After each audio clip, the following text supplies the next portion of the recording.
So developing tonight, there's a new backlash over a certain visitor to Trump Tower. Comedian Steve Harvey dropped by on Friday to meet with the president-elect, and then he found himself on the receiving end of some serious heat for doing so. Watch this. I love Steve Harvey and I have respect for Steve Harvey, and I think his intentions were accurate, or appropriate rather, but my disagreement is the way in which he's being used by folk like Donald Trump. Because they keep bringing up comedians and actors and athletes to represent black interests is demeaning, it's disrespectful, and it's condescending. It was a bunch of mediocre Negroes being dragged in front of TV as a photo op for Donald Trump's exploitative campaign against black people. Wow.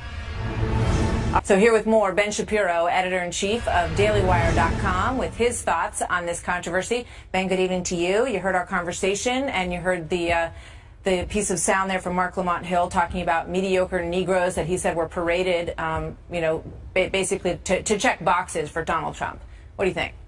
Well, I mean, I think, first of all, anybody who says that somebody's a mediocre Negro because they disagree politically makes you a less than mediocre person. I mean, it's really quite a disgusting thing to say. And I don't think it's intellectually honest for Professor Dyson to be talking about how they were just wanting someone with more expertise. Because I really doubt that if Donald Trump had invited Thomas Sowell, for example, or Jason Riley of the Wall Street Journal to come in and talk about housing policy, they would have been supremely happy either. What this really is about is there's a cadre of people on the left who get very insulted anytime a Republican reaches out to a prominent black person who doesn't immediately slap that hand away and say, listen, you guys are the bad guys, because too many folks on the left like to racially polarize in order to make hay politically, and that really is quite terrible. I mean, the fact is that if we're going to build a better country, we're going to need to reach across the aisle, not just on racial lines, but along political lines, and labeling everybody one way politically based on the color of their skin is the essence of racism. The idea that your race is inherently connected with your political thought is inherently racist, and the left refuses to acknowledge that, unfortunately. How do we, what can Donald Trump do to sort of start to bridge that divide? And do you have any hope that he can?